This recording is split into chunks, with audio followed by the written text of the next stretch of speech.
자, 오늘 5, 6월 마지막 진도다죠. 165쪽에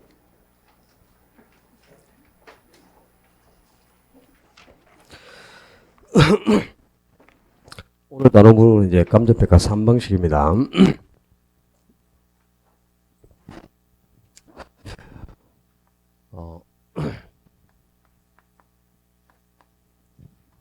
감정평가는 방식이 첫째가 원가 방식, 그 다음에 두 번째 비교 방식, 세 번째 수입 방식 세 가지로 나누죠. 이 원가 방식은 이제 투입된 생산 비용에 착안해서 평가를 하기 때문에 비용성에 착안하는 방식이죠. 그래서 원가 방식을 비용접근법이라고도 합니다. 먼저 이제 원가 방식에서 각 방식마다 이 가격이나 임대료를 평가하는 방법들이 따로따로 존재하죠. 먼저 원가 방식에서 가격을 평가하는 방법이야. 임대료가 아니고 원가 방식의 우리 간편기 쪽을 가격을 뭐로 규정해 놓고 있죠? 가액이라고 규정하고 있습니다. 가액을 평가하는 방법. 가액이랑 가격은 같은 말이에요. 원가 방식에서 가격을 평가하는 방법이 원가법. 이 원가법에 따라 산정되는 가격을 적산가액 또는 복선가액이라고도 한다. 어떻게 적산가액을 구했느냐? 적산가액은 제조달 원가에서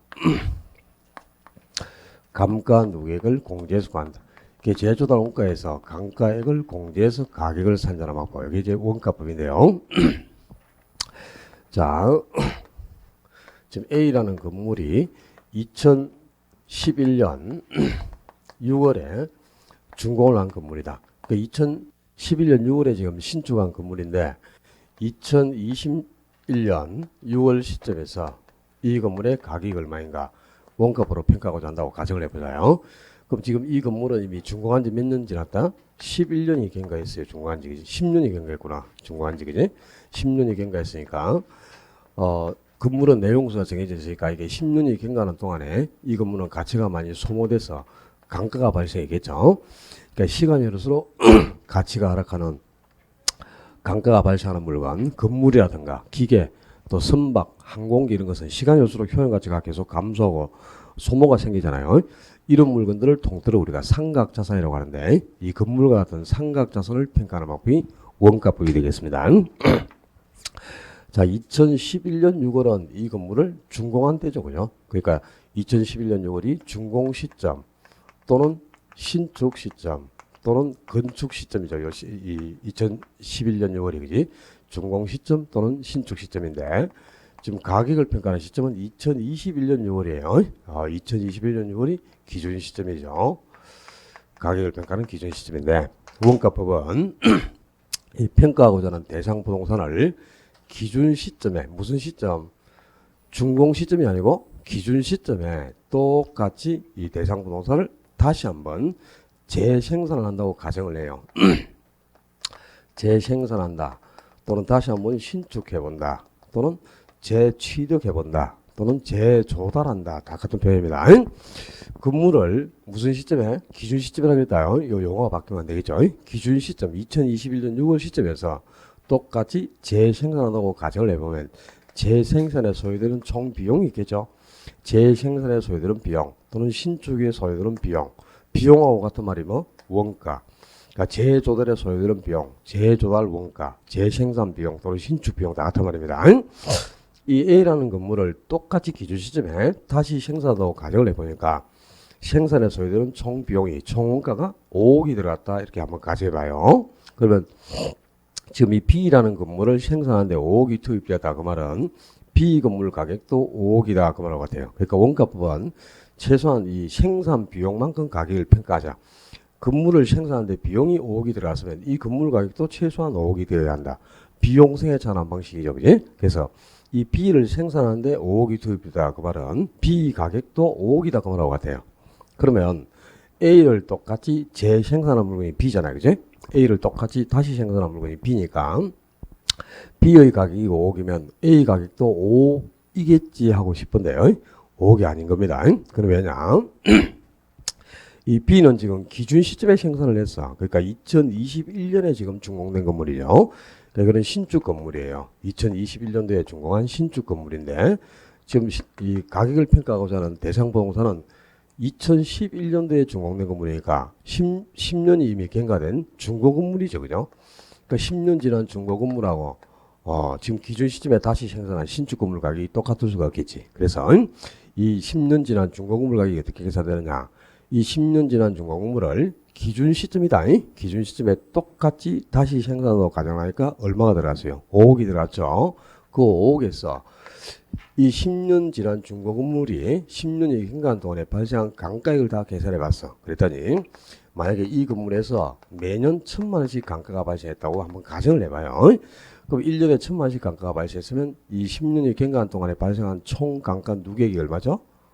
1,000만 원 곱하기 10 하면 1억이 되겠죠. 그래서 이 중고 건물을 기준 시점에 다시 생산한다고 가정했더니 총 얼마가 들어갔다? 5억이 들어갔죠. 근데 이 5억은 신축 건물 가격이다. 그죠? 그 신축 건물 가격에서 이 10년이 지난 중고 건물이 10년이 경과한 동안에 발생한 강가액을 1억을 공제해버리니까 10년 지난 중고 건물 가격이 4억하고 계산이 되다. 그죠?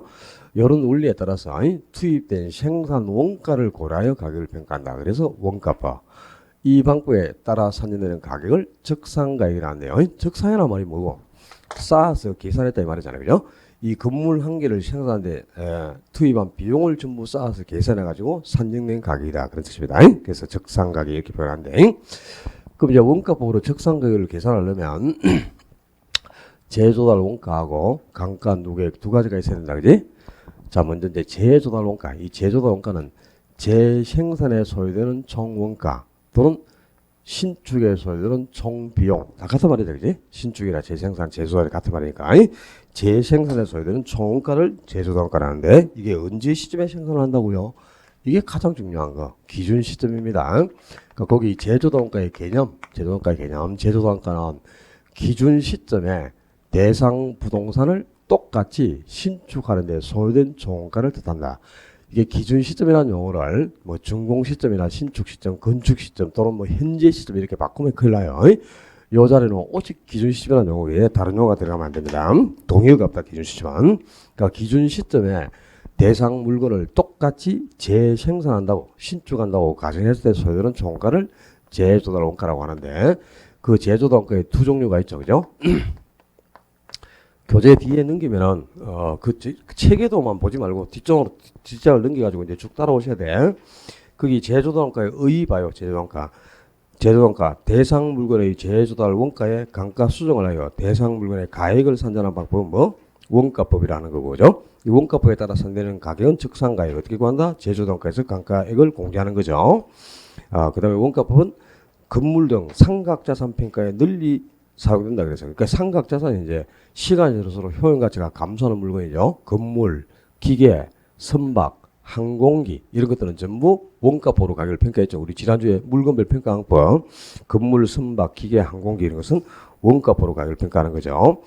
그 다음에 거기 가로 2번에 제조원가의 의 제조원가는 현존하는 대상 물건을 언제 시점에 기준 시점에 재생산하는 경우에 소요되는 원가의 총액 이걸 바로 재조달 원가를 한다 이 말입니다. 근데 거기 재조달 원가의 종류가 없죠. 지금 재조달 원가의 종류가 교재에 빠져 있습니다. 이 재조달 원가에는 복조 원가하고 여백에 적어놔요. 복조 원가와 대치 원가 두 가지가 있는데 이 복조 원가를 복제 원가라고도 하고 대치 원가를 대체 원가라고도 합니다. 똑같은 말이죠. 그죠? 자, 이 복제 원가, 복조 원가는 이 10년 지난 중고 건물을 기준 시점에 다시 생산할 때 10년 전 준공 당시에 그러니까 신축 당시에 소요했던 건축공법이나 건축자재를 그대로 사용하고 또 건물의 모양이나 구조나 인테리어를 그대로 똑같이 그러니까 10년 전 준공 당시하고 똑같이 건물 한 개를 물리적으로 그냥 복제하는 데 소요된 총원가예요. 그러니까 이건 물리적으로 동일한 건물을 짓는 데 소요되는 원가를 뜻합니다. 그러니까 복제 원가는 물리적 측면에 착안한 원가고요. 그 다음에 대치 원가는 이제 10년 지난 중고 건물을 기준 시점에 다시 신축한다고 가정을 해봤더니 10년이 경과한 동안에 준공 당시에 사용했던 건축공법이나 건축자재가 변화가 되고 없다. 그럼 어쩔 수 없이 최신의 자재나 최신의 건축공법으로 대체를 해서 동일한 만족감을 갖는 건물을 건축할 수밖에 없는 겁니다. 이렇게 최신의 자재로 대체를 해서 동일한 효용을 갖는 건물을 건축하는데 소요되는 총가를 대체원가란단 말이에요. 그러니까 이거는 효용적으로 동일한 건물을 짓는 데 소요되는 원가고요. 복조원가는 물리적으로 똑같은 건물을 짓는 데 소요되는 원가입니다. 요 물리적이냐 효용적이냐 요 단어를 가지고 두 개를 구분하셔야 돼. 그 다음에 건물을 건축한 지 얼마 되지 않은 신축 건물은 건축 공법이나 건축 자재가 변하는 게 없어요. 그러니까 물리적으로 복제를 하는데 전혀 어려움이 없죠. 그러니까 신축 건물에는 복조원가를 정하는 게 바람직합니다. 근데 이미 건물을 건축한 지 10년이나 20년이 경과된 중고 건물은 물리적으로 똑같이 복제를 할 수가 없겠지. 왜? 건축 자재나 건축 공법이 변화가 되고 없으니까. 그러니까 어쩔 수 없이 이제 최신의 건축 자재나 최신의 건축 공법으로 대체를 해서 동일한 효용을 갖는 건물을 건축할 수밖에 없어요. 그래서 중고 건물에는 대체 원가를 정하는 게 더 바람직합니다. 이것도 구분하셔야 되고, 특히 중요한 건 복조 원가가 아니고 대치 원가를 정해서 제조 단가를 산정하는 경우에는 강가 요인을 하나 고려하지 않습니다. 자, 강가는 물리적 강가, 기능적 강가, 경제적 강가가 있죠. 근데 이 대치 원가를 정한 건물은 똑같은 만족감을 갖는 건물을 건축한 거기 때문에 그 건물에는 기능적 강가 요인이 제거되고 없어. 근데 기능적 강가액을 추출해버리면 이중으로 강가를 처리하는 셈이 되죠. 그래서 이 대치 원가를 정하는 건물에는 기능적 강가를 고려하지 않는다. 아주 중요합니다. 물리적 강가나 경제적 강가는 당연히 산정을 해야 되겠죠. 근데 기능적 강가는 제거되고 없기 때문에 기능적 강가를 고려하게 되면 이중으로 강가를 처리하는 거예요. 그래서 대치 원가를 정할 때는 기능적 강가를 고려하지 않는다. 잊어버리지 말고요. 그다음에 제조달 원가를 구하는 방법, 이 제조달 원가를 산정하는 방법은 대상 부동산에서 직접 제조달 원가를 구하는 직접법이 있고, 또 대상 부동산에서 직접 제조달 원가를 구할 수 없을 때는 유사한 사례에서 간접적으로 제조달 원가를 구해내는 간접법이 있어요. 그러니까 이제 대상 부동산 대신 사례에서 간접적으로 제조달 원가를 구할 수 있다. 그 말이 이제 대체의 원리가 적용된다는 겁니다. 그래서 우리 지난주에 대체의 원칙은 감정평가 3방식 모두에 근거가 된다 그랬죠. 바로 이 원가 방식에 이론적 근거가 되는 가격 원칙이 대체의 원칙이야. 그러니까 제조달 원가를 구할 때 대상 부동산 대신 사례에서 간접적으로 구할 수 있다는 겁니다. 그래서 대체의 원리가 원가 방식의 이론적 근거가 되죠. 직접법, 간접법이 중요한 게 아니고 이제 대상 부동산에서 직접 제조달 원가를 구해내는 방법이 직접법이죠. 그 제조달 원가를 구하는 직접법이에요. 여러 가지가 있어요. 제목들이라도 알아두면 돼. 총가격 적산법, 그리고 부분별 단가 적용법, 변동률 적용법, 단위 비교법 네 가지가 있습니다. 이 네 가지는 이제 제조달 원가를 구하는 방법인데, 이 총가격 적산법은 그러니까 건물 한 개를 짓는데 들어가는 모든 금액을 전부 쌓아서 계산한다는 거죠. 적산. 그러니까 건물을 생산하는 데 소요되는 모든 비용을 전부 쌓아서 계산해가지고 제조달 원가를 구해내는 거예요. 그러니까 가장 정확하게 제조달 원가를 구할 수 있어요. 정확도가 가장 높은 방법입니다. 그다음에 부분별 단가 적용법은 부분의 단가를 합산해가지고 제조달 원가를 구한다는 거지. 그러니까 지붕공사 하는 데는 얼마, 벽공사에 얼마, 바닥공사에 얼마 이렇게 부분의 단가를 합산해가지고 제조달 원가를 구해내는 방법이고요. 변동률 적용법은 이제 이 준공 당시에 예를 들어서 3억이 들어갔어요. 3억이 들어갔는데 10년이 경과한 동안에 물가가 30% 상승했다. 그러면 그 준공 당시 원가에다가 물가 상승률을 곱하는 거죠. 30% 상승했으니까 1.3배.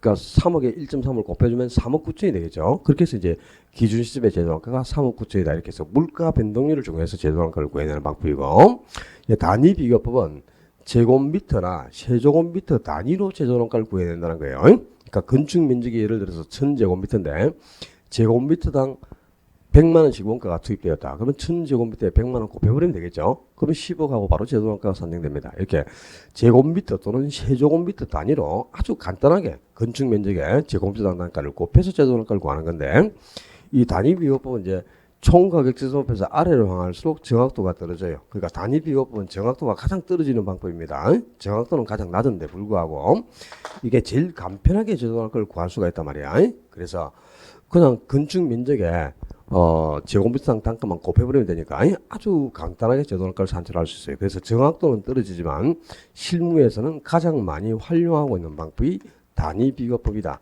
요거 한 개 참고로 기억해 둡니다.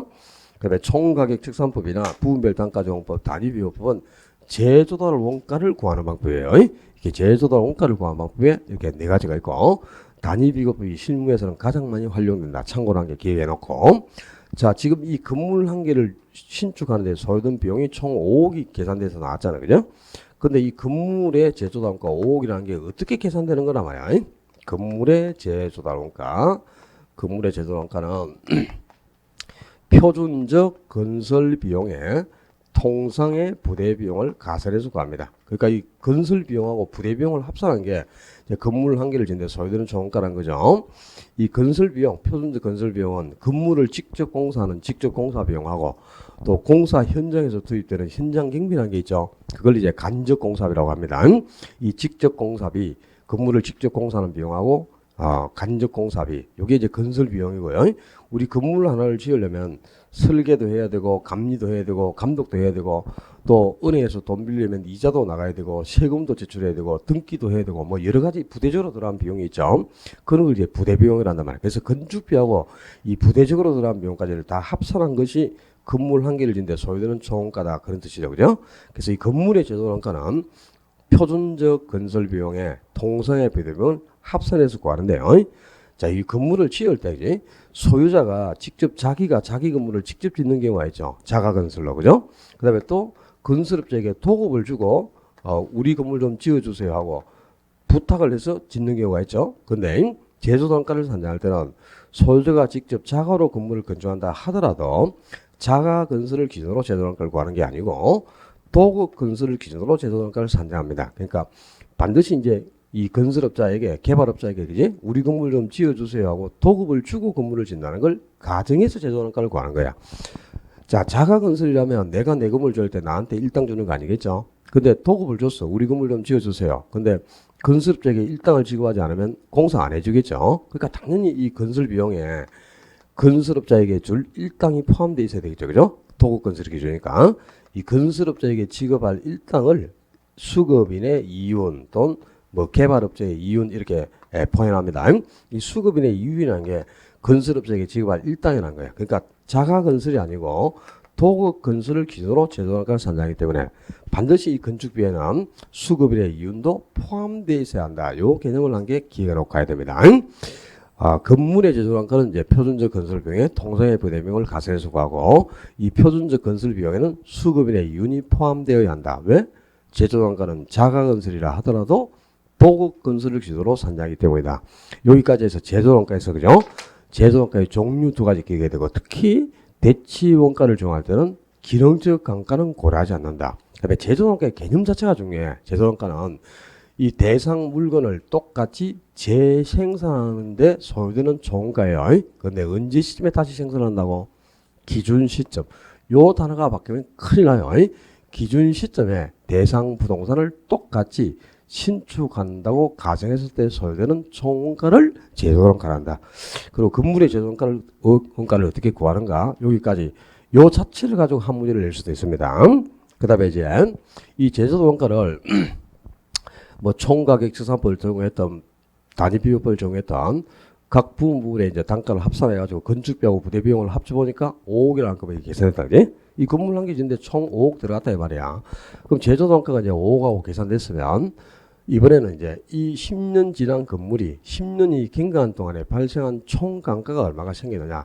감가 누계액을 계산해가지고 그걸 공제를 해야만, 감가액을 공제해야만 가격이 산정되는 거잖아요. 자, 이 제조단가에서 감가액을 공제하는 이 과정을 뭐라 그러죠?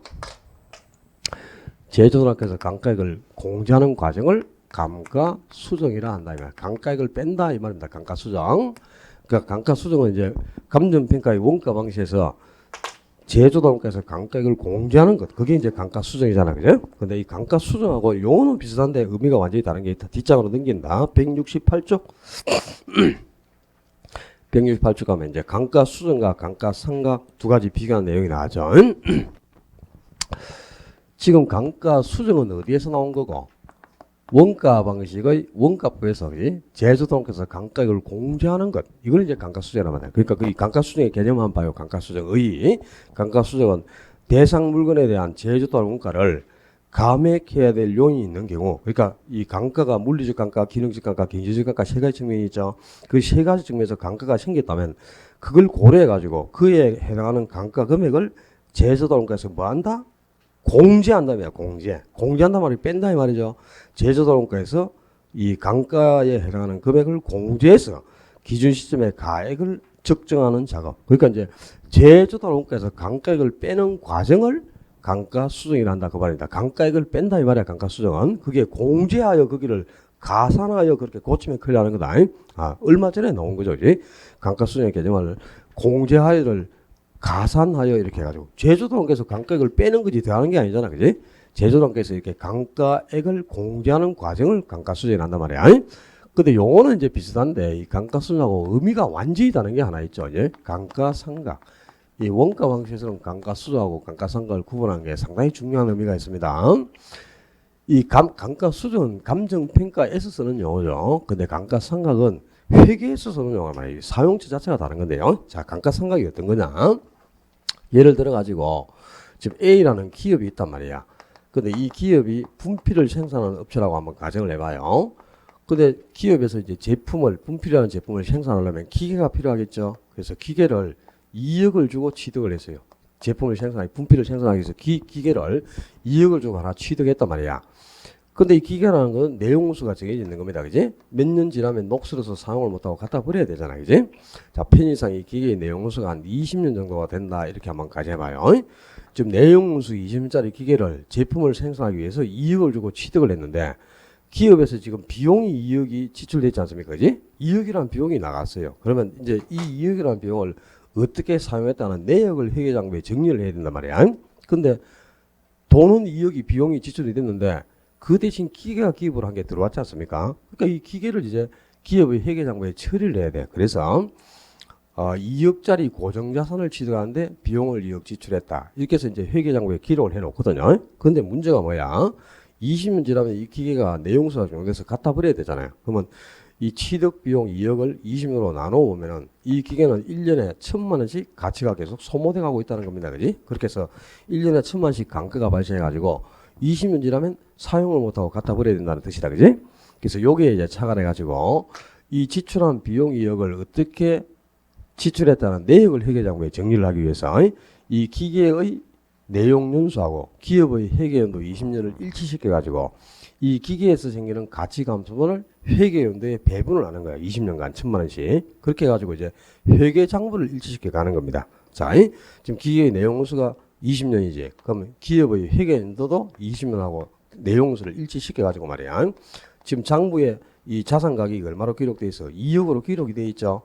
2억으로 기록돼 있는데 2억짜리 고정자산 취득하는데 지금 2억을 지출했잖아. 그지? 그런데 이게 1년에 얼마씩 가치가 소모되나? 1,000만씩 가치가 소모되죠.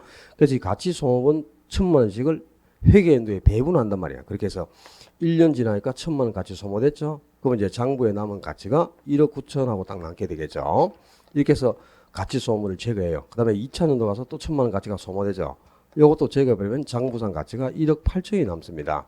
그리고 3차년도 가서 또 1,000만 원 소모됐다고 제거하면 1억 7천이 남게 되겠고, 이렇게 해가지고 매년 이 기계에서 생기는 가치 감소분을 1,000만 원씩 계속 제거해가, 그렇게 해서 마지막 연도에 20년째에 가서 마지막으로 이제 1,000만 원 소모됐다고 딱 제거하면 장부 가치가 0하고 딱 떨어지지 않습니까? 이제 요게 이제 이 고정자산 2억짜리 고정자산을 취득하는데 비용을 2억을 지출했는데 이 2억이라는 비용을 1년에 1,000만 원씩 20년 동안 전부 사용했다 하는 내역으로 정리가 되면서요, 회계장부가 깔끔하게 정리가 된 거야.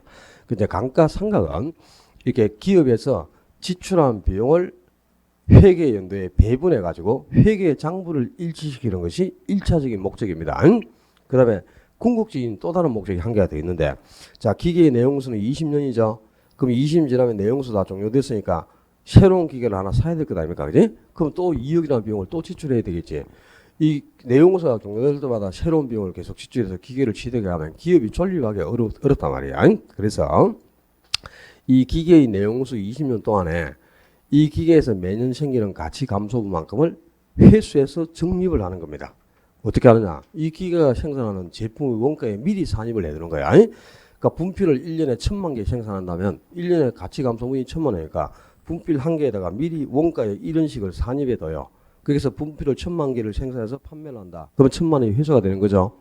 그러면 1년에 1,000만 원씩 회수해서 20년간 모은다. 2억이 다 회수됐잖아요. 그러면 내용수 종료된 기계 갖다 버리고 적립된 돈으로 새로운 기계를 대체 취득하는 겁니다. 그래야 기업이 존립한다는 거다. 자, 이 감가상각은 두 가지 목적으로 이루어지는 기업 회계상의 용어입니다. 첫째는 이 지출한 비용을 회계 연도에 배분해서 회계 장부를 일치시키는 것이 1차 목적이고요. 예, 궁극적인 또 다른 목적은 이 기계에서 생기는 가치 감소만큼 자본을 회수해서 적립하는 거예요. 이렇게 두 가지 목적으로 이루어진 기업 회계상의 용어가 감가상각입니다. 그럼 이제 감가상각이 대충 이런 거다 느낌이 맞지? 그 거기 이제 비교한 도표를 가지고 감가상각하고 감가수정이 어떻게 다른가 한번 비교해보자. 자, 감가수정은 지금 어디에서 나온 겁니까? 감정평가에서 나온 겁니다. 이건 감정평가상의 용어입니다. 왜 감가상각은 어디에서? 기업 회계에서 쓰는 용어야. 기업 회계나 세무 회계에서 쓰는 용어죠. 그러니까 사용처가 달라요. 이거는 회계상의 용어고 이거는 감정평가상의 용어입니다. 그다음에 감가수정은 어떤 목적으로 감가액을 빼느냐. 자, 제조단원께서 감가액을 공제하는 걸 감가수정이라고 해서 왜 뺐어요? 가격을 구하기 위해서 아닙니까? 이 현재 존재하고 있는 현존 물건의 가격을 산정하는 게 목적이다 이 말이야. 그러니까 감가수정은 가격 산정이 목적입니다.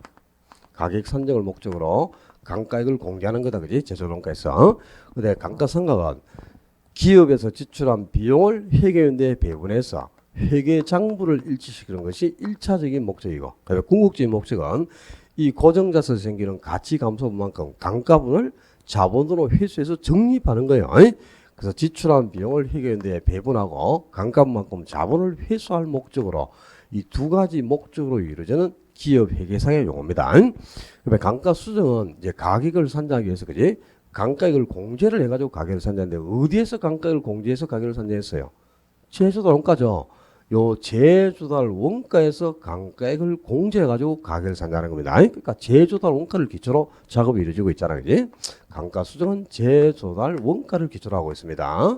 근데 감정평가에서는 제조달 원가를 기초로 하지만 기업 회계에서는 지출한 이익이라는 비용을 회계연도에 배분해서 회계장부를 일치시켜서. 근데 이 이익이라는 비용은 뭐죠?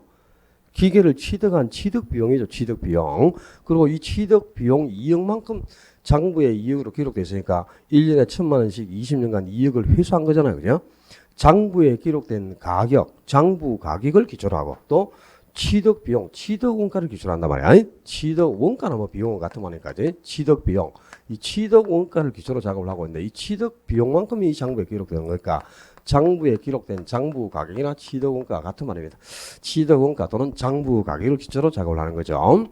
그러면 감정평가에서는 자 지금 이 건물에서 감가가 매년 1,000만 원씩 발생한다고 봤죠. 근데 이 감가액을 계산할 때 항상 우리 감정평가에서는 경제적 내용수에 중점을 두고 감가액을 산정하는 거예요. 조금 이따 나올 거야. 우리 감가수정방법에서 정액부로 감가액을 구할 때 감가총액을 경제적 요소로 나누어서 바로 매년 감가액을 구해내죠. 항상 감정평가에서는 경제적 내용수에 중점을 두고 감가액을 산정합니다. 근데 이제 기업회계에서는 경제적 내용수가 아니고 이 기계 자체의 법에 정해진 법적 내용수를 가지고 감가액을 산정하는 거예요. 지금 이 기계가 내용수가 20년이었잖아, 그죠? 근데 2억을 20년으로 나누어서 매년 1,000만 원씩 감가가 발생한다고 봤죠. 근데 요 20년은 기계 자체 이 법에 정해진 법적 내용수지. 만약에 기계가 법적 내용수가 20년인데 18년이 지나니까 기름을 쳐도 안 돌아간다. 유용성이 다 떨어져 버렸어요. 그럼 유용성이 지속되는 기간을 경제적 내용수로 하는 것 아닙니까? 근데 18년으로 나누어 가지고 감가를 산정한 게 아니죠. 20년으로 나눴잖아요. 2억을. 그죠? 그렇게 해서 매년 1,000만씩 감가 생긴다고 봤죠. 요 20년은 기계 자체 이 법에 정해진 법적 내용수입니다. 그래서 감정평가는 경제적 내용수에 중점을 두지만 감가상각은 법적 내용수에 중점을 두고 감가를 산정하는 거예요. 그러니까 이 감정평가의 감가수정에서는 평가사가 산출하는 요 감가액하고 실제 부동산에서 발생하는 감가액이 일치를 해야 돼. 그래야 되겠지. 그래야 이제 감정평가가 올바르게 산정돼 나올 것 아닙니까? 그지?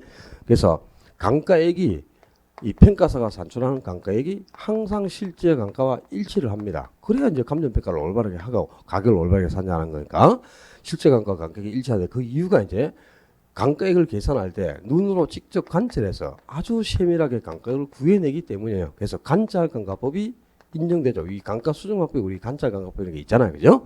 근데 기업회계에서는 실제 감가와 감가액이 불일치할 수밖에 없어요. 일치를 안 한단 말이야. 그게 왜냐? 관찰감가법 자체를 인정하지 않아요. 그 이제 기업회계에서는 그죠? 기업에서는 자 기계를 취득하는데 비용을 2억 지출했지. 그러면 내용수 20년도에 무조건 2억은 회사에서 적립을 해야 되는 겁니다. 비용이 2억이 지출되면, 그죠? 그러니까 실제 이 기계에서 단가가 매년 얼마씩 생기는가 눈으로 세밀하게 단가를 산정할 필요 자체가 없어. 그냥 2억을 내용수로만 나눠서 매년 1,000만씩 단가가 생긴다고 보고 20년간 2억만 회수하면 되는 거니까, 그죠? 그래서 간짜값 자체가 인정되지 않으니까 실제 단가하고 간격이 일치하지 않습니다. 자, 기계가 어떻게 취득한 첫 때부터 해가지고 20년째까지 똑같이 1,000만씩 이렇게 단가가 생기는 경우가 있습니까? 매년 일정하게 단가가 생기는 경우가 없습니다. 모든 물건은, 그죠? 초기에는 단가가 거의 없어.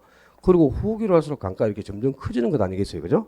근데 여기서는 매년 단가가 1,000만 원으로 일정하다고 보고 있죠. 그러니까 실제 단가와 산정하는 간격이 불일치할 수밖에 없는 단점이 있는 겁니다. 간차 단가를 인정하지 않기 때문이죠. 그러면 이제 단가 수준에서는 감정평가에서는, 그죠? 요 단가액을 계산할 때 요 단가액에는 3대 측면의 단가가 다 고려됩니다. 물리적, 기능적, 경제적 측면의 단가 요인이 다 고려되지만 이 기업에서는 경제적 단가는 여기에는 고려되지 않아요. 그죠? 이 기계 자체에서 생기는 물리적이나 기능적 단가액은 계산되어 있지만 외부 요인 때문에 어울리지 않아서 생기는 단가는 여기에는 고려될 수가 없는 겁니다. 그래서 경제적 단가는 기업에게서는 고려되지 않는데 뭐 차이점이 여러 가지가 있겠죠. 다른 차이점도 있습니다. 다 알 필요도 없고 우리 시험에 나오는 포인트만 알면 되는 거죠. 그지? 자, 세 가지 포인트를 가지고 답을 요구합니다. 가장 답을 많이 요구하는 게 뭘 기초로 작업을 하는가? 이게 제일 중요한 거야. 재조달 원가를 기초로 하는지 취득 원가를 기초로 작업을 하고 있는지 이게 이제 가장 중요하고요. 그다음에 경제적 내용수에 중점을 두는지 법적 내용수를 중시하는지 그리고 간짜간가법이 인정되는지 인정되지 않는지 요 세 가지 포인트를 가지고 답을 요구합니다. 그러니까 그 감가수정하고 감가상각 자체가 이렇게 다른 거니까 일단 세 가지 차이점은 비교를 해 두셔야 되겠고 그러면 감가 요인이야 뭐 물리적 감가, 기능적 감가, 경제적 감가 세 가지가 있잖아, 그죠?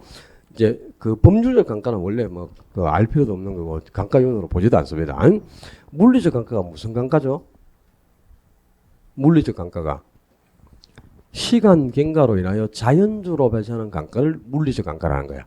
자, 건물을 건축하고 나서 5년, 10년, 20년이 지나면 건물이 노화되고 마모되고 훼손되고 때묻고 색깔 바래고 자연적으로 생기는 감가가 있죠, 그죠? 이렇게 시간이 흐름으로써 시간 경과로 자연적으로 발생하는 감가, 건물의 노후와 그 다음에 뭐 이런 거 있잖아, 그죠? 시간 경과로 인한 노화라든가 마모, 훼손 이런 감가를 물리적 감가라는 거고 그 다음에 기능적 감가는 뭐라? 건물 자체 내부에 기능적 결함으로 나타나는 감가입니다. 그러니까 이제 건물이 설계가 잘못됐거나 설비가 부족하거나 설비가 또 남아 돌거나 건물하고 밑에 있는 땅, 건물하고 부지가 적응하고 있지 못하면 성능이 떨어지고 능률이 떨어져서 감가가 생기겠죠. 이 건물 자체 내부에 기능적 결함에 의한 감가, 이런 감가를 기능적 감가라는 거고요. 그다음에 경제적 감가는 외부 요인에 어울리지 않아서 발생하는 감가죠. 건물이 인근 지역에 어울리지 않거나 외부 환경에 어울리지 않는다. 이렇게 외부 요인에 어울리지 않아서 발생하는 감가를 경제적 감가라는 거고요. 그 정도 이제 감가 요인은 구분해 놓고 자, 평가사가 이제 적상 가격을 원가보로 산정하려면 재조달 원가에서 감가 누계를 공개를 해야 돼. 근데 이 감가 누계라는 게 뭐라? 이 건물이 10년이 경과한 동안에 발생한 총 감가액 아닙니까? 그지? 감가 누계액은 그죠? 10년 동안 발생한 감가액이죠. 그죠? 근데 10년치 총 감가액을 계산하려면 1년에 얼마씩 감가가 생겼는지 매년 감가액이 먼저 계산이 돼야 되겠죠. 그럼 1년에 1,000만씩 감가가 생겼다. 그럼 매년 감가액이 1,000만 원에 경과연수 10년을 곱해버리면 1억하고 누계액이 계산되는 거잖아. 그죠? 네. 뭐 월배 시장에 동태 눈처럼 해갖고 있지 말고 좀 똑바로 좀 뜨고 좀 젠장. 근데 감가 누계를 계산하면 매년 감가액을 계산해야 돼요, 그죠? 매년 이 감가액을 산정하는 것을 이제 감가 수정 방법이라 한다, 그 말이에요. 감가 수정 방법. 그러니까 감가액을 계산하는 방법이다, 그런 뜻이야. 감가액 산정 방법을 감가 수정 방법이라 하는데 원가법에서는 이게 이제 가장 중요하겠죠, 감가 수정 방법이. 자, 감가액을 구하는 감가 수정 방법은 첫째, 내용 연수를 기준으로 해서. 내용 연수에 따라 매년 감가액이 얼마가 발생하나. 요 내용 연수를 기준으로 감가액을 구하는 방법이 요 제목이 바뀌면 안 돼요. 정해법 그리고 정률법 상황기금법 세 가지가 있습니다. 요 세 가지는 이제 내용 연수에 따라 매년 강가가 얼마가 생겼다. 이 내용 연수를 기준으로 해서 강가를 구하는 방법이고, 그리고 이제 내용 연수를 기준으로 하지 않고 다른 방법으로 강가를 구하는 방법이 가장 대표적으로 감정평가사가 눈으로 직접 관찰해서 아주 세밀하게 강가를 구해야 되는 방법. 그게 바로 관찰 강가법이죠. 눈으로 직접 관찰해서 아주 세밀하게 강가를 구해야 되는 거죠. 그리고 미국의 관찰 강가법의 일종인데 우리나라가 그대로 도입해서 사용하고 있는 방식이 분해법이라는 게 있어요. 분해법 또는 다른 말로 내구성 분해 방식. 내구성 분해 방식이나 분해법이나 같은 말입니다. 이 분해법은 자, 좀 전에 강가 요인에는 몇 가지가 있었노? 물리적 강가, 기능적 강가, 경제적 강가 세 가지가 있었죠. 이 강가 요인이 물리적, 기능적, 경제적 세 가지 측면이 있는데 이 강가 요인별로 간격을 별도로 세분해서 측정한다 이 말이에요. 그러니까 물리적 측면에서는 강가가 얼마가 발생했고요. 기능적 측면에서는 강가가 얼마가 생겼고 또 경제적 측면에서는 강가가 얼마가 발생했다. 이렇게 해서 강가 요인별로 간격을 세분해서 측정한 다음 이걸 전부 합산해서 총 간격을 구해낸다 이 말입니다. 그러니까 강가 요인별로 간격을 세분해서 측정한다. 요인별로 세분한다 그 말이 분해했다 이 말하고 같은 거예요. 분해했다나 세분했다 같은 표현입니다. 그러니까 반드시 분해법은 물리적, 기능적, 경제적 측면에서 강가 요인별로 간격을 세분해서 측정한다. 요 말이 표현돼야만 분해법이 되는 거다. 강가 요인별로 간격을 세분해서 측정해가지고 이걸 전부 합산해서 총 간격을 구해내는 방법이 바로 분해법이 되어 있고요. 그 다음에 시장에서 거래되는 유사한 사료로부터 직접 간격을 추출해낸다. 시장에서 거래되는 사례에서 간격을 추출한다. 그래서 시장 추출법이라고요. 또 임대료에서 생기는 손실만큼을 환원이율로 환원해서 감가액을 구해낸다. 임대료 손실 환원법이라는 것도 있습니다. 시장 추출법이나 임대료 손실 환원법은 기억을 하면 좋고 기억을 안 해도 상관없어요. 근데 요 위에 5가지 방법은 외운다. 자, 정액법, 정률법, 상한기업법, 관찰강가법, 분해법은 지금 뭐 하는 방법이죠? 강가 수정 방법이나 강가액 산정 방법. 이 강가액을 구하는 방법에 정액법이나 정률법, 상한기법이 있는 겁니다. 그 다음에 그 중에서도 이제 내용 연수를 기준으로 해서 강가액을 구하는 방법이 정액법하고 정률법, 상한기업법 세 가지예요. 또 내용 연수를 기준으로 매년 강가액을 산정하는 방법에 정액법, 정률법, 관찰 강가법이 있다고. 관찰 강가법이 내용 연수 기준법이 아니잖아. 지금 다른 방법 눈으로 직접 관찰해서 세밀하게 강가액을 구하는 거지, 그지? 내용 연수를 기준하는 방법에 뭐가 있는가 이런 것까지 다 구분이 돼야 돼요. 특히 이제 요 내용 연수를 기준하는 세 가지 방법이 어떻게 다른가? 요 세 가지 방법의 차이점을 숙지를 하셔야 되겠죠. 자, 정액법은 이 매년 발생하는 강가액이 어떻다? 일정하다는 거죠. 강가액이 일정하다. 그러니까 정액 아니에요. 요 속에서 답이 있는 거야. 강가액이 매년 일정하게 발생하니까 매년 발생하는 강가액이 어떻다고? 일정하다. 그러니까 강가액이 딱 정해져 있단 말이야. 일정하게. 그러니까 정액법이라는 거죠. 강가액이 일정하니까. 왜 정액법은 매년 발생하는 강가액이 일정할 수밖에 없을까요? 매년 강가액을 구할 때 단순히 그냥 강가가 발생하는 총 금액을 이 강가총액을 경제적 내용연수로 평균 분할을 한다 이 말이야. 그러니까 강가총액을 내용수로 그냥 경제적 내용수로 나눠버리는 겁니다.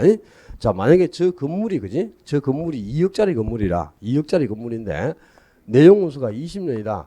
경제적 내용연수가. 근데 20년 동안에 2억이 다 강가가 생긴다면 강가총액이 2억이니까 요 2억을 그냥 경제적 내용수로 나눠버리죠. 그러면 매년 1,000만 원씩 1차 년도부터 10차 20년 동안 그지? 1년 첫 때부터 시작해서 20년간 매년 20년 동안 1,000만 원씩 일자리 강가액이 생기겠죠? 똑같은 1,000만 원이 그냥 20년간 계속 발생하는 겁니다. 그지? 그러니까 강가액이 이렇게 어떻다? 1,000만 원으로 매년 일정하다 이 말이야. 강가액이 1,000만 원으로 일정하다. 그러니까 정액법이죠. 그지?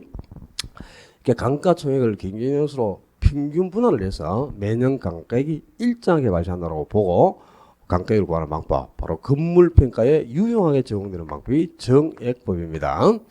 정률법은 기계라든가 구축물 이런 데 이제 적용되는 방법인데요. 정률이다. 정률. 정액이 아니고. 그럼 정률은 감가율이 일정하다 말이야. 감가율. 감가액이 아니고 감가되는 비율. 감가율이 매년 일정하게 생기니까 정률 아닙니까? 그지? 그럼 감가율은 뭐 1년에 10%면 10%, 이렇게 일정하게 딱 정해졌어요. 강가율은. 그러니까 정률이죠. 강가율이 일정하니까.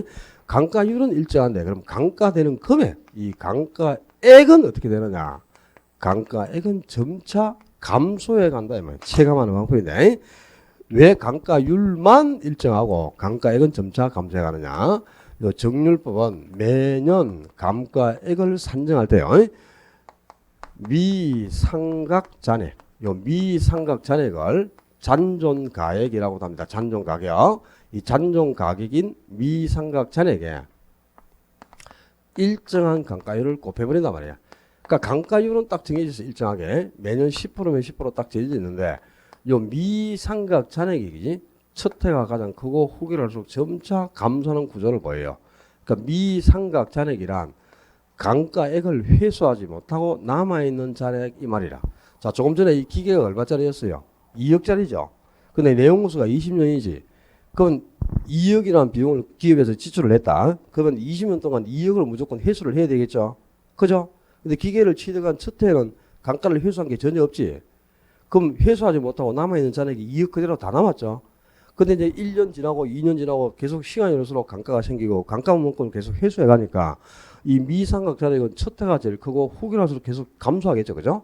미상각 잔액이 계속 줄어드는데 거기에 일정한 비율을 곱해서 강가액을 구해야 된단 말이야. 그러니까 이 강가액도 미상각 잔액 때문에 첫 해가 가장 크고 후기를 할수록 점차 감소하는 이런 구조가 당연히 될 수밖에 없는 겁니다. 그래서 강가율은 어때요?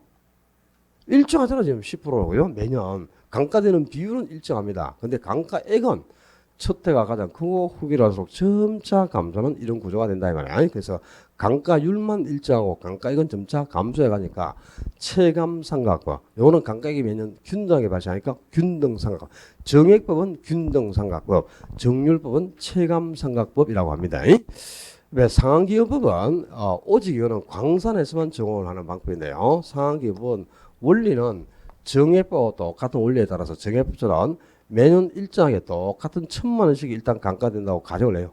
매년 똑같은 1,000만 원이 강가된다고 본다. 그럼 기업에서 이제 강가가 1,000만 원씩 발생하면 회수해서 모아야 될 금액도 얼마고 매년 1,000만 원씩을 회수해야 되는 거죠. 강가되는 금액만큼을 회수하는 거니까. 그지? 근데 정액법은 요 1,000만 원이 강가된다고 이 1,000만 원씩을 회수하죠. 매년 회수해가지고 그냥 모아만 둬요. 근데 상한기법은 똑같이 정액법처럼 매년 1,000만 원이 강가된다고 보고 이 1,000만 원을 회수한단 말이에요. 매년. 근데 회수해가지고 모아만 두는 게 아니고 다시 재투자를 합니다. 이 회수한 금액을. 즉 은행에 예금을 한단 말이야. 그럼 예금을 하면 당연히 거기서 이자가 들어오겠죠. 그죠? 근데 이자가 항상 단위로 발생하는 게 아니고 원금에서도 이자가 붙지만 이자에서도 이자가 계속 붙어가는 겁니다. 그래서 이자는 항상 복리가 되는 거예요. 단위가 아니고. 그래서 이 회수된 금액을 재투자한다고 가정을 하니까 이 회수된 금액에서 복리 이자가 발생한단 말이야. 그러니까 이제 어떤 현상이 나타나느냐. 자, 정액법처럼 매년 1,000만 원씩 강가가 된다고 1,000만 원씩을 20년간 계속 회수해요. 그럼 20년 동안 1,000만 원씩을 회수하면은 2억이 이미 회수가 다 됐잖아. 그지? 근데 이 회수된 금액을 모아만 두는 게 아니고 다시 재투자하니까 여기서 뭐가 들어오노? 이자가 들어와. 그럼 20년 지나면 2억만 회수되는 게 아니고 이자까지 추가적으로 더 회수가 되버리지 않습니까? 그지? 그럼 당연히 장부가 불일치하잖아요. 회계장부가. 그러니까 그럴 수가 없단 말이야. 그래서 요 상한기업법은 이 1,000만 원이 전부 다 매년 강가되는 금액으로 보는 게 아니고 요 1,000만 원에서 이자를 빼고 남는 금액을 매년 강가되는 금액으로 본다 이 말입니다. 1,000만에서 이자를 빼고 남는 금액을 강가되는 금액으로 봐. 그래서 요 한 칸이 지금 1,000만 원인데 그죠? 요 전체가 다 강가되는 금액이 아니고 그 1,000만 원에서 이자를 빼고 남는 위에 부분 이 윗부분만 매년 강가되는 금액으로 보는 거야. 그래서 이제 요 강가액을 회수해 가지고 예금한다. 그러면 이자가 붙죠. 그럼 두 개를 합치니까 얼마가 돼? 1,000만 원이 되죠. 그러니까 회수하는 금액은 정액법이든 상한기법이든 매년 1,000만 원씩을 똑같이 회수합니다. 근데 다만 차이점은 정액법은 회수된 금액을 재투자를 하지 않고 운용을 안 하기 때문에 1,000만 원 전체가 매년 강가되는 금액으로 보는 거예요.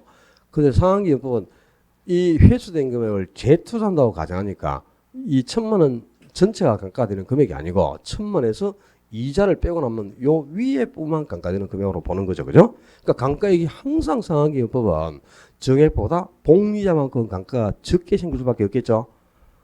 상환기금법만 지금 이자가 발생하잖아. 정액법이나 정률법은 복리이자라는 게 없어요. 회수된 금액을 재투자를 하지 않으니까. 오직 이자가 발생하는 거는 요 상환기금법밖에 없어요. 그러니까 매년 발생하는 감가상각액과 그에 대한 복리이자 상각액을 합쳐가지고 일정하게 똑같은 1,000만 원씩을 회수한다. 요 이자라는 용어가 나오는 순간 기계적으로 상환기금법하는 게 떠올라야 됩니다. 이거는 잊어버리면 안 돼요. 그럼 이제 세 가지를 한번 비교해봐라. 세 가지를 비교해 볼 때 초기에 발생하는 감가액은 세 개 중에 뭐가 가장 초기에 감가가 클까요? 정률법이 초기에는 감가가 가장 큽니다. 초기에는 감가가 가장 크고 그 다음에 정액법이고 상환기금법은 정액보다 무조건 복리자만큼 감가가 적을 수밖에 없겠죠. 초기 후기들 막론하고 그지? 그러니까 초기에는 정률법이 감가액이 가장 크게 생기고 그 다음에 정액과 그리고 상환기금은 초기 후기를 막론하고 항상 감가가 가장 적게 생깁니다. 왜? 이자만큼은 감가가 적은 거니까, 그지?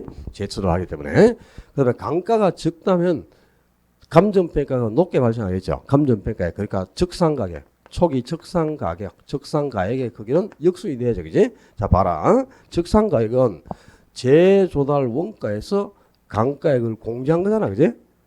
그게 적상가격인데, 요 감가가 적으면 적을수록 적상가격은 당연히 높게 산정되는 거죠. 그러니까 적상가격, 그러니까 감정평가액은 당연히 요하고 역순이 되겠죠. 그러니까 초기에 감정평가액이 제일 큰 거는 뭐? 상환기금이 제일 크겠네. 그 다음이 정액법이고 정률법은 초기에 감가가 큰 만큼 감정평가액은 가장 낮게 나타날 수밖에 없다 이 말입니다. 자, 원가 방식에서 이제 가격을 평가하는 원가법의 원리를 설명드린다 이제. 자, 원가법은 5년 동안에 적상가격을 계산한 문제가 세 문제 나왔어. 세 문제. 적상가격 계산한 문제가. 그러니까 거의 이제 5년 중에 3번은 적상가격을 계산한 문제고 한 번은 그죠. 요 원리 자체를 그죠. 서술형으로 해가지고 감가액, 요 감가액을 계산한 거하고 그 비교 방식에서 사정 범위치를 계산한 문제하고 같이 한 문제를 만들어서 낸 적도 있습니다. 그러니까 5년 동안에 4번이 나왔는데 4문제가 다 계산 문제로밖에 안 나왔어요. 서술형 문제가 나온 적이 없어. 그럼 올해는 이제 원가법의 원리를 묻는 서술형 문제가 한 개 정도 나오지 않겠느냐 이렇게 싶은데요. 2문제가 나올 수도 있습니다. 서술형 문제로 종합적인 문제를 한 개 내고 또 적상가격을 계산한 문제도 낼 건데 적상가격 계산한 거는 이거는 지금 여기 교재에 사례가 없으니까 계산 문제 사례가 다음 주에 이제 핵심 정리 노트를 통해 가지고 문제를 만들어 보여주고 계산 문제는 서술형 문제에 대한 대비책을 세우려면요 지금 설명드린 내용을 다 알아야 돼요. 그러니까 지문을 5개를 이렇게 박스에 넣고 그죠? 옳은 것으로 올바르게 묶인 것은 이렇게 해가지고 올해 답이 나올 확률이 높습니다. 그러면 제조달 원가에서도 지문을 한두 개 만들 거고 감가수하고 감가상각의 차이점에서도 지문 한두 개 만들고 여기서도 또 지문 한두 개 만들겠죠. 그죠? 이렇게 해서 종합적인 문제가 나올 확률이 높다. 이렇게 보고 대비책을 세워놔야 되겠습니다. 그다음에 적상가격을 계산한 거는 정액법으로 적상가격을 계산한 문제가 나옵니다. 그러니까 정액법은 일단 매년 감가액을 계산을 해야 되겠죠. 그죠? 그 매년 감가액을 구하는데 요 매년 감가액이 1,000만 원이다 이렇게 나오면 자 제조당께서 감가 누계액을 빼는 거다. 그죠? 누계를 빼는데 누계액이라는 게 뭐야? 경가연수만큼의 감가액이잖아. 그지? 그러니까 지금 1년에 1,000만 원씩 감가가 생겼다. 매년 감가액이 1,000만 원하고 계산됐어. 그러면 경가연수가 10년이면 10을 곱해줘야 누계액이 산정되는 거죠. 그지? 이 감가 누계액만 계산하면 제조단가에서 빼버리면 적상가격이 금방 계산되는 거잖아. 그죠?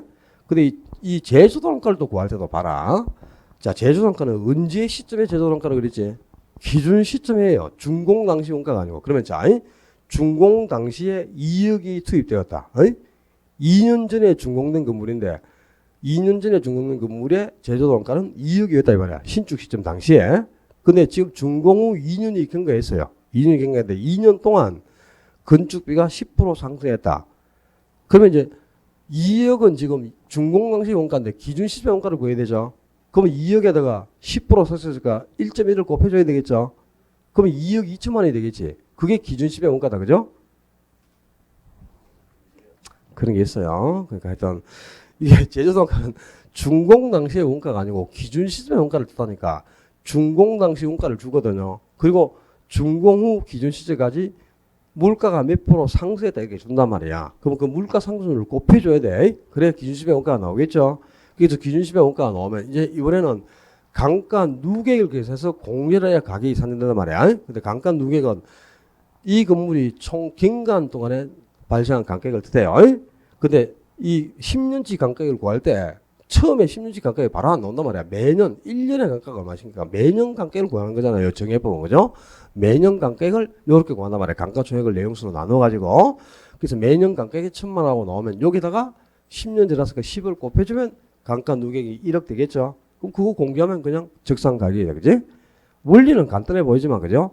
해보면 갑자기 뭐 계산 문제 풀려면 볼펜에 물이 말라갖고 안 나와 그냥 연습을 해야 돼. 그러니까 이제 그 다음 주에 물론 그 사례 문제를 좀 몇 문제 만들어가지고 계산 문제도 풀어드리고 이제 5, 6월 과정이 다 끝나면 원래 7월부터는 문제풀이 과정이니까 뭐 나갈 자료도 없어요. 뭐 오역수 문제풀이 매일 하고 있는데 뭐 오역수 문제를 줄 거야, 오주선다의 문제를 줄 거야, 뭘 줄 겁니까, 그죠? 개론은 근데 줄 자료가 풍부해요. 뭐 주겠습니까? 매주 계산 문제만 그냥 막 매일 계산 문제만 일주일에 10문제씩 그지? 파트별로 묶어가지고 한 6주 정도에서 한 60문제만 주면은 우리 시험에 나올 수 있는 유형은 다 점검하지 싶거든. 그렇게 해서 이제 계산 문제는 나갈 때도 있고 안 나갈 때도 있는데 그죠? 다음 주는 1편에 총론 보니까 계산 문제가 없죠. 그러니까 오늘 오늘 3방에서 나오는 계산 문제를 다음 주에 집중적으로 해가지고 내가지고 연습을 하고 2주차부터는 이제 수요공급이로부터는 일주일에 관계되는 유형의 문제를 10문제에서 한 12문제씩 계산 문제로만 7, 8월 달에는 2달 동안은 배포를 할 테니까 그렇게 하시고 좀 훈련을 많이 하도록 그렇게 합시다. 자, 원가 방식에서 지금 우리가 지금까지 정리한 게 원가 방식에서 가격을 평가하는 방법이죠. 원가 방식의 가격을 평가하는 방법이 뭐? 원가법. 원가법에 따라 선정되는 가격을 뭐란다? 적산가액이란다. 어떻게 적산가액을 구한다? 기준 시점의 재조달 원가에 강가 수정을 하여 가액을 산정하는 방법. 강가 수정을 했다 그 말이 뭐? 재조달 원가에서 강가액을 공제했다 이 말이에요. 그러니까 기준 시점의 재조달 원가에 강가 수정을 하여 대상 물건의 가액을 산정하는 감정평가 방법. 그걸 바로 원가법이라 한다 이 말입니다. 그 다음에 원가 방식에서 이제 가격이 아니고 임대료입니다. 임대료를 평가하는 방법. 원가 방식의 임대료를 평가하는 방법. 170페이지 갑니다. 170페이지.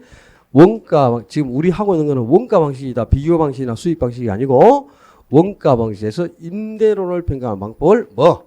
적산법이라 한다. 그리고 이 적산법에 따라 산정되는 임대료를 뭐라 하죠? 적산임료. 적산임료라고 하는데 어떻게 적산임료를 구한다? 기초 가액의 기대이율을 곱하여 산정한 금액에 부동산을 임대하는 데 필요로 하는 경비, 부동산을 계속 임대하는 데 필요한 경비를 필요재경비라고 한다. 그죠? 이 부동산을 임대하는 데 필요한 경비를 더하여 대상 물건의 임대료를 산정하는 감정평가법. 이걸 바로 적산법이란다 이 말이야. 자, 적산법은 요거만 알면 돼요. 지금 적산법은 무슨 방식에서 임대료를 평가하는 방법? 원가 방식입니다. 비교 방식에서 임대료를 평가하는 방법은 임대사례 비교법이죠. 수익 방식에서 임대료를 평가하는 방법은 수익 분석법이고, 그죠? 바뀌면 안 되는 거지. 그러니까 이 적산법은 원가 방식에서 임대료를 평가하는 방법입니다. 원가 방식의 임대료를 평가하는 방법을 적산법. 적산법에 따라 산정되는 임대료는 무슨 임료? 적산임료라고 하는 거야. 비준임료나 수익임료가 아니고 적산임료라고 하는데 어떻게 적산임료를 구한다고? 기초가액의 기대율을 곱하고 필요재경비를 가산하여 더하는 겁니다. 이거 빼는 게 아니고 필요재경비를 가산하여 임대료를 산정하고 이 공식 외워야 되고 특히 기초가액에 뭘 곱했어요? 기대이율을 곱하는 거야. 환원율을 곱하는 게 아니고 이 환원율은 임대료를 산정할 때 정하는 이율이 아닙니다. 그러니까 임대료를 평가할 때 정하는 이율을 기대율이라는 거고요. 환원율은 가격을 산정할 때 정하는 이율이야. 우리가 수익 방식에서 수익 가격을 구할 때, 그지? 수익 가격, 이 수익 가격을 구할 때 어떻게 순수익을 환원율로 환원을 하잖아, 그지? 그러니까 요 환원율은 가격을 산정하는 이율이란 말이야. 임대료를 평가할 때 정하는 이율이 아니고 여기에 만약에 기대율이 들어가도 큰일 나는 거고요. 여기에 또 환원율이 들어가도 안 되지. 여기에 이제 밖에서 시험 문제로 나오는 거야.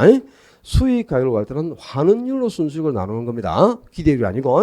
그다음에 임대료를 평가하는 적산법에서는 기대율을 기초가격에 곱하는 거지 환원율을 곱하면 큰일 나요. 알았죠? 이율 자체가 다른 거란 말이야. 기대율은 임대료를 산정하는 이율이고 환원율이 가격을 산정하는 이율입니다. 알겠나? 요런 게 바뀌면 큰일 나는 게 딴 게 아니고 뭐 별것도 없어. 자, 원가 방식에서 가격과 임대료를 평가하는 두 가지 방법을 알아봤고, 이 적산법은 다른 거 알 필요 없어요. 교재는 뭐 기초 가격하고 시장 가치가 어떻게 다른지, 기대율하고 환원율이 어떻게 다른지, 필요 정비에 어떤 게 있는지 막 정확하게 늘어났죠. 예전에 나왔죠. 이 15회 전까지는 이런 것들이 시험에 나왔는데, 그죠? 최근에는 아예 나온 적이 없어요. 그냥 요 한 줄 외에는 아예 나올 게 없으니까, 요 적산법 요 한 줄 딱 정리하고 요 한 줄만 딱 기억하면은, 적산법이 해결됐다 보시고, 자, 원가 방식에서 가격과 임대를 평가한 두 가지 방법을 알아봤고, 이제 173페이지 비교 방식. 여기서부터 칠판 싹 닦고 쉬었다 합시다. 고생했습니다.